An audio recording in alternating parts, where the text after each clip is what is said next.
Well now, how was the meal? It must have been good, for you have all finished your plates. But you look very sleepy. That must be from the sedatives I put in the food. I wasn't lying when I said I do not cook my guests. I prefer them raw and bleeding. But you there, you have not completely passed out yet. Somehow you are resisting the sedatives. Perhaps this is good. You will be able to hear more of Zargo's tale, while I devour your friends. And now, where did I pause the story? Oh, right. Zargo had just met Vega and battled the zombie in the basement. And now they are headed back to the Port District Guardhouse to report their findings.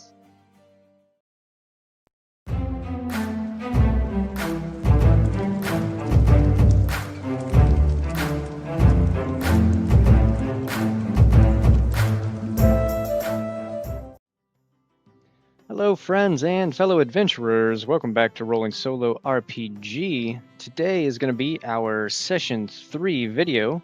We are going to pick up where we left off last time, of course, which was Zargo and Vega had just finished investigating this house. Last session, Vega was introduced as a new character, in which I'm going to more or less treat her as a PC instead of an NPC.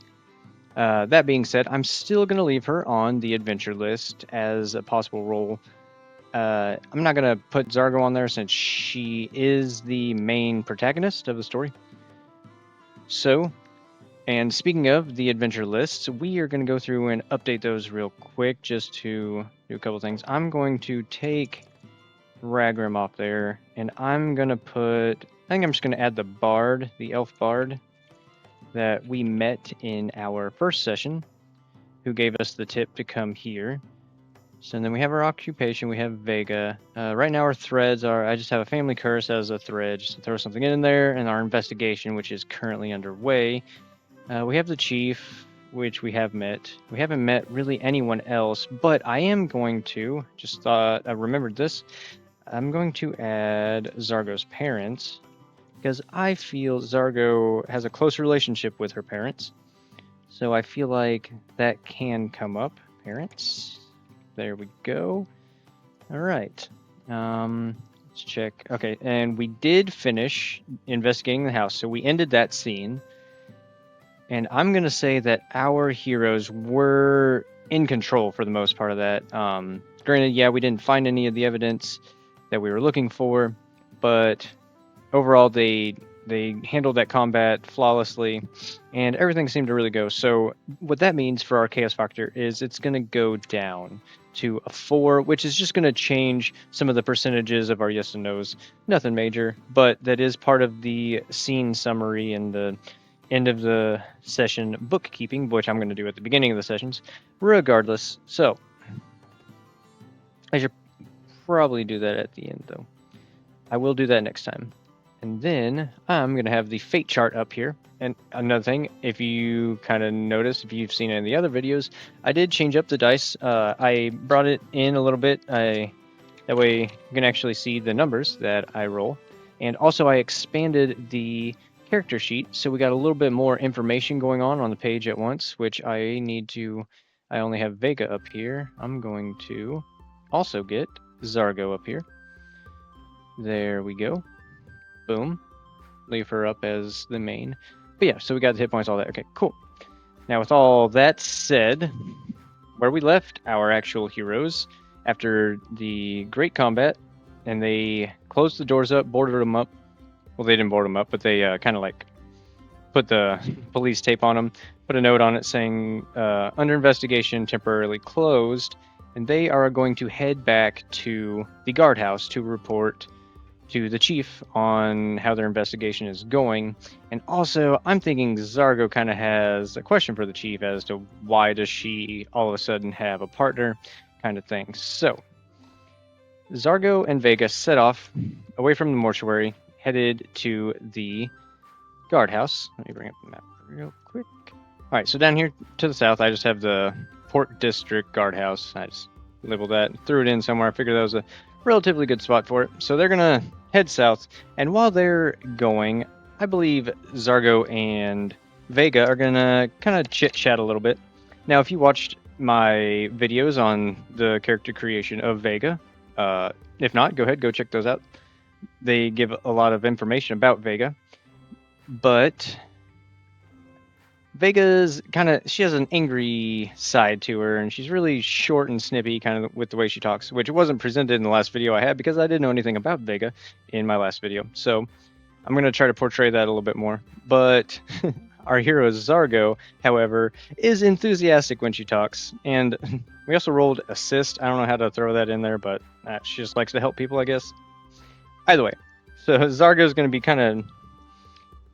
Oh, let me get my Zargo voice going. So, Vega. Vega it is, right? Well, it seems you can handle yourself well with the sword. That's pretty impressive. Whereabouts are you from? Does Vega respond? Or she's going to respond, but does she give her answer? I'm going to say it's unlikely. Does Vega answer her truthfully? 43 on an unlikely is a no. Vega's just... Look, I'm not here to talk. I'm just here for the investigation. Where I am from is not important. Let's just get back to the guardhouse and report our findings. Oh, okay. Yeah, that's fine. No problem. Well, it shouldn't be too much further now. So I'm just going to assume that with that roll, it's going to be a pretty quiet walk. And now a little bit awkward as they make it back to the Port District Guardhouse. They got big banners with the PDGH logo on them hanging out front. Big, beautiful red and gold banners to match the uniform colors. So they walk in the doors. They walk over into the chief's room. Zargo goes in to speak with the chief. I'm thinking Vega just kind of hangs out outside. Chief, Zargo here. I was gonna go ahead and fill you in on how the investigation is going. She kind of closes the door behind her a little bit, kind of peeks back at Vega, closes the door. And also I had another question. Why exactly do I have a partner now? Chief looks up from the paperwork on his desk. He says, Zargo, look, I'm just gonna be straight with you. You got a partner because you got promoted. Congratulations. You've been working hard, and it was really been noticed around here. So we are promoting you to Arm of the Law. And with that, you get your very own partner. Now, just because she's your partner, that doesn't mean you're higher than her, because you got the promotion. It is partners, so you are equals. Oh, Chief. Oh, that's amazing. I greatly appreciate it. But you do know that I like to work alone, right? Yes, Zargo, I do know that, but it's kind of a policy, especially with your first year, you need a partner, and then after that, you are welcome to dismiss your partner or continue working with them, but that is up to you. For now, deal with the partner and be happy with your promotion. Yes, definitely, Chief. I am very happy, and we'll see how it goes. Vega, let's see. I'm thinking she's already pretty high up on the rankings. So how I did the rankings, I kind of just made this up, but so there's a few different levels to the guard system. At the top, you have the head, so head guard, which is what the captain would be here in the Port District, and it's different for inside the walls and outside the walls, which is where we are. So you got the head, which is the captain, person in charge, manager, whatever you want to call him. Below that, you have the body, which are more stationary posts, like at gates, at the palaces, docks, guards at the prison kind of thing. And then you have arms of the law. There's a left and a right, interchangeable really, but they're more covert. They go on like outside the walls mission. Well, everything's outside the walls, but there are also walls to border kind of this part of the city in as well. So the arms extend out into other parts of the island, out into the sea, out other places that need investigation or work. Also, you have hands, which they're more for simple investigations, escorting people, being partners to the arms, which obviously arms and hands are connected. It's kind of cliche there. Then you have legs. They kind of take care of the patrols. They take care of the highways. And then you have your feet at the bottom, which is kind of like the entry level position. Everybody that starts has to start down at the feet and work their way up. So they're just like the hard laborers. They cook, they like carry the boxes, transport goods, and then just assist wherever needed. They're more or less expendable. Anyway, that's just a brief explanation on that because Zargo has now been promoted from hand of the law to arm of the law, and she got her partner, which is a hand. Now, Zargo didn't have a partner before because she was dismissed by her partner previously, not for anything negative. Maybe Zargo's a talker. I don't know. Maybe that's why. So, now that we know that, Zargo's going to just kind of basically tell the chief they haven't found diddly squat, but she is going to tell him about the zombie that they saw in the basement and that it seemed to be triggered as if someone had set it there. Now, the chief kind of raises an eyebrow to this, and he kind of turns to one of his filing cabinets, and he's going through some files, and he pulls out the one for the mortuary, and he gets a name. It's like, well, the owner here. Let's see it. Today is Sunday. We're just gonna say today's Sunday. That's why the place was closed and nobody else was in there. And it is towards it's the beginning of the day. Yeah, we're still early in the day today. So it's early in the day today, which is Sunday. And the chief kind of goes through the file. He gets the name of the owner. He's like, "All right, Zargo, here, check this out. Go and see if this lady is home, and see if she knows anything about this or anything that's going on there. Other than that, if you don't have anything else to report, please get out of my office. I am very busy." Robert, yes, thanks, Chief. I will see to this right away. We will go to the address that you just presented to me. All right, thanks, Chief. I will leave you alone. She shuts the door. So she kind of nods to Vega. We're headed out. So they head out the door, and now they are going to go to the address that the chief gave them. Vega is just kind of very quietly following behind. All right, our next scene is going to be questioning the mortuary owner. And that's going to be scene number 2. I don't really care about the number of the scenes, but as our chaos factor of 4. So I have to roll to see if this is an interrupted scene or if it's going to play out as expected. So we roll, and we got a 1, which is below the chaos factor, and it is an odd, which means it is an altered scene.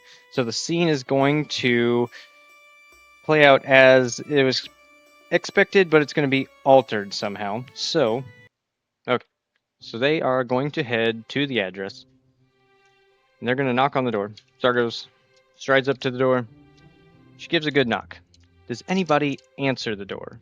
I'm going to say 50-50 on Chaos Factor 4. Does anyone answer the door? 12. That is going to be 50-50. Yes, that is a yes. So the door opens up, and who do we see? We're going to roll our new NPC. We see a female Tengu, which, for anybody who's not familiar with the Pathfinder lore, that is kind of like a bird folk. And their attitude is indifferent to our hero, which is probably good. So, Zargo, as soon as the door opens, Zargo sees the female Tengu answer. And goes, "Hello." Oh, yes. Hello. Are you Miss Keb, the owner of the mortuary in town? "Yes, that's me." Oh, okay. Well, you see, have you been to work in the past yesterday or today? "No, it's a Saturday and a Sunday. I do not work Saturday and Sunday."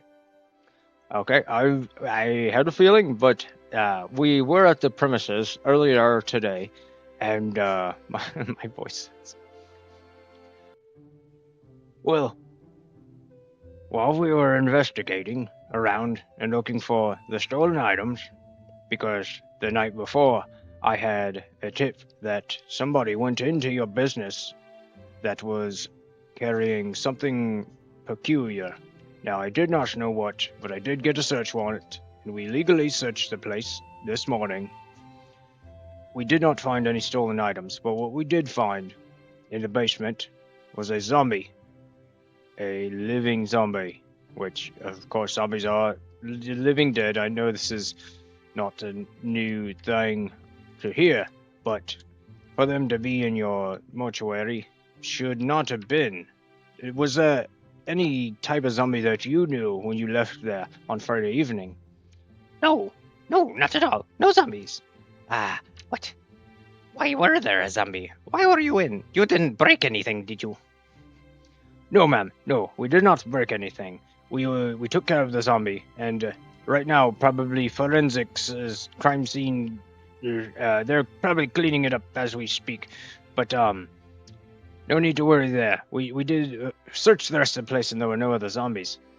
But it would be my duty to ask: is there anybody that was out to hurt you?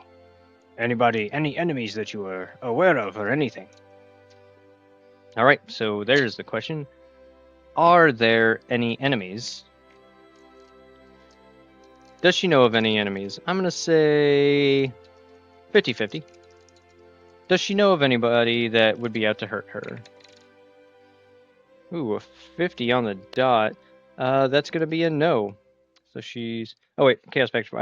I was looking at the wrong one, but still, it's a no. She says, no, nobody. Nobody is an enemy of Keb.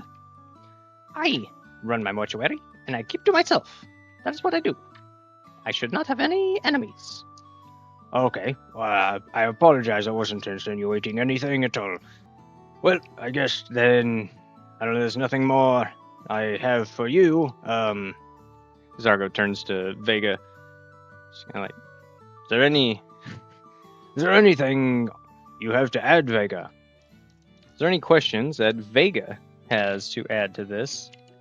I'm going to say it's unlikely, but maybe she can think of something. Maybe she's a little more clever than Zargo. 34 on an unlikely is a no. Vega just shakes her head. No. All right, well, thank you for your time, Miss Keb. Sorry to bother you. We will get everything cleaned up, and you should be able to open tomorrow morning, as normal.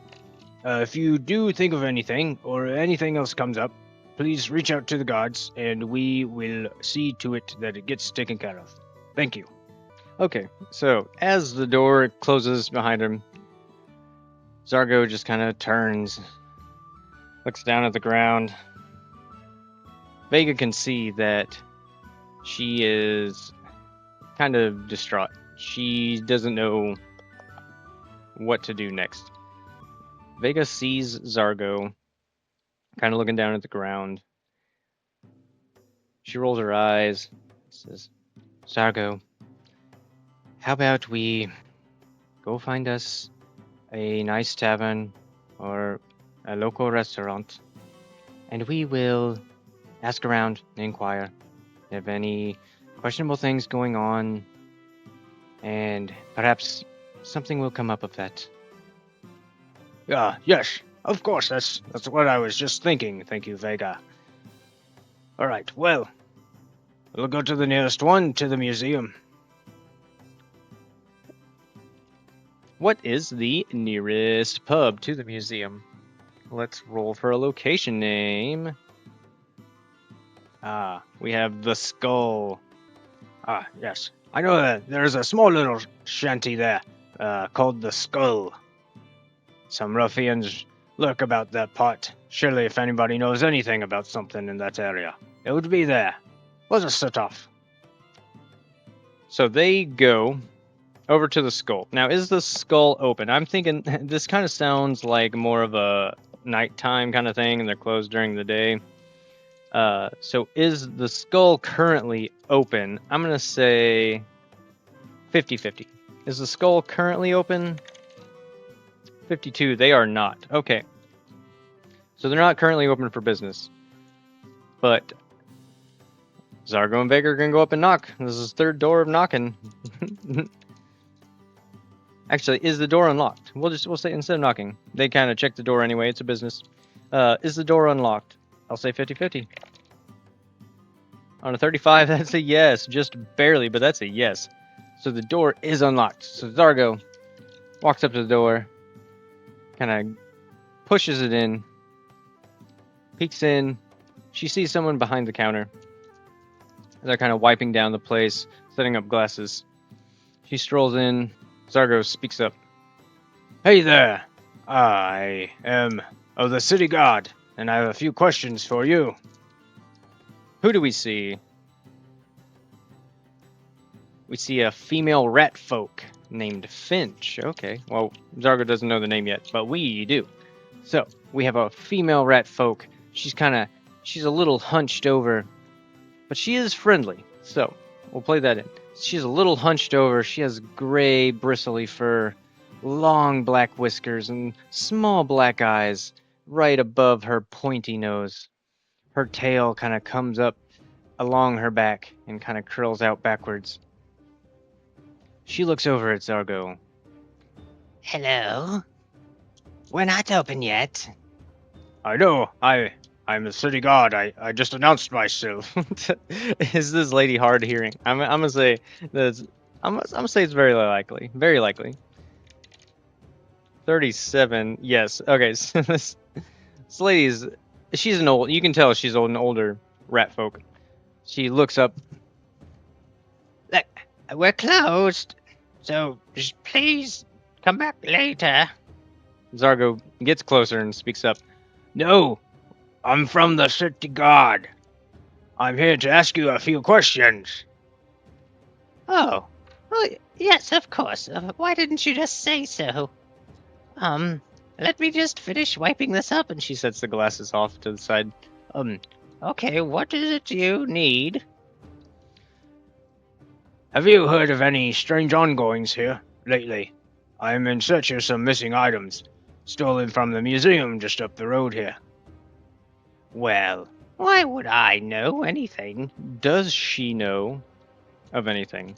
I'll ask the dice. I'm gonna say it's very likely. She is a bartender in a tavern. I mean, that's the best place for information. She hears a lot, but she doesn't hear anything. So I'm thinking, okay, we'll play this. Does she know? Has she heard anything about any of the stolen goods? That is a very likely. Or I was just gonna make it a likely, but on Chaos Factor 4, 23 is a yes. So she does, in fact, know of some things going on around here. Now, what is the nature of these things going on around here is what we need to find out. I'm going to roll on the plot twists table and see what we get. So we got, on the plot twists, a 48, which is lethal. Okay. And 09, lethal and conclude. Okay. What I'm thinking here is lethal and conclude. There has been some hunting down of people, some assassinations going on lately, and that is concluding business transactions that have been taking place in the skull here, the bar, the skull. And she has seen a few of her clientele been offed lately. So she kind of scratches her head with her little tiny claw finger. And Oh, yes. Now that you mention it, Some of my regular clientele have been dwindling lately. And you know what it is? It's the young people. It's always the young people. Fancy dressed, buying goods and selling them at higher prices. But when they start killing my clientele, it cuts into my business, and I need to eat. So, I can tell you one name of a person who knows a few things, but I can't tell you that for free. You see, I am losing money here. So a small contribution to my business would be wonderful, and I can tell you what you need to know. Zargo looks over at Vega. Does Vega speak up on this and kind of try to bully her into giving the information anyway? I'm gonna say we don't know Vega. She is angry. We know that. And she knows how to manipulate, so we know that too. So I'm gonna give it a 50-50. Does Vega speak up? 99, that's an extreme no. Vega keeps her mouth closed. I'm seeing her kind of like with her arms folded in front of her, and she just looks at Zargo, kind of raises an eyebrow like, what are you gonna do? So Zargo thinks it over for a second. Does Zargo pay up? I'm gonna say it's 50-50. She needs to figure something out on this case. Does Zargo pay up? Oh, it would help if I rolled the right dice. Wow. 82. Zargo does not pay up. Look, lady, I'm with the guard. You can't bribe us. If you have some information, we will need it. Otherwise, I can take you downtown. So that's going to be an intimidation roll. Now, we're playing Pathfinder 2 here, and I rarely use the Pathfinder 2 mechanics, so let me get that going.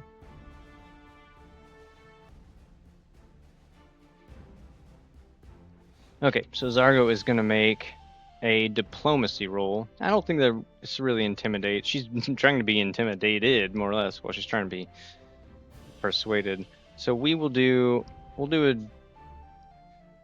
our intimidation is better. Zargo gruffs up her voice. Look, lady, we can do this the easy way or we can do this the hard way. I'm about to the end of my rope. I need to figure out what's going on here, and you are going to tell me. So she's going to make an intimidation roll against the will DC of our barkeep, which I have just some NPC stats here for the barkeep. And she has a will of +6. So it's going to be a DC 16. Ooh, that's not going to be... Look, dearie, I've been pushed around before. Either pay up, or you don't get anything. You can take me to jail. You can take me to the guardhouse. That's fine. I have a few hours till I open, and I have many strings I can pull. Fine. Zargo gives up. She pulls out a silver out of her pocket, puts it on the table, slides it up. There. What do you know? Thanks, sugar. Now look, there is a person named... What's their name? Amari. He is a gnome, and he is very unfriendly. As it tells us down here. And I will give you the location of where he stays at night, but be warned, it won't be easy to get to, and it is very guarded. She writes it down in her chicken scratch writing on a bar napkin. Gives it to Zargo. Zargo puts it in her pocket. Kind of nods at the barkeep. Well, thank you. And I don't think I got your name. My name is Finch, dear. Come back if you want a drink or something sometime. Of course. Thank you, Finch. And I will be back to get my silver's worth of drink and food. So they leave the skull. Now, I think we're going to stop it there. I want to keep these videos kind of short. I have a lot of stuff to edit and cut out. So, they got the lead on somebody around town who's been up to no good. Hopefully, this can lead to the investigation that's going on. We can find that missing artifact, get it back to the museum, and Zargo can complete her first investigation. Oh, and before we finish today's episode, I'm going to do the end of session bookkeeping now. So let's go over to our adventure list. So investigation theft is still going on. We'll leave that up. We do have a new character, which we'll say Finch is a new character. Finch Barkeep. Barkeep of the Skull. So we got her, and we also met Keb. Now, I'm going to put these down. Eventually, I'll probably take them off if they become, like, unuseful right now. But right now, I'm just kind of trying to fill out these lists. And she is owner of mortuary. Cool. All right. And questioning the mortuary owner. We're going to end the scene after we talk to Finch at the bar. So we're going to start our next scene with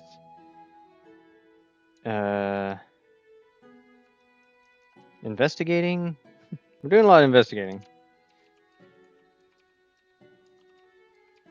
Investigating Amari. So they have a location that they will be going to. Also, I wanted to roll for weather.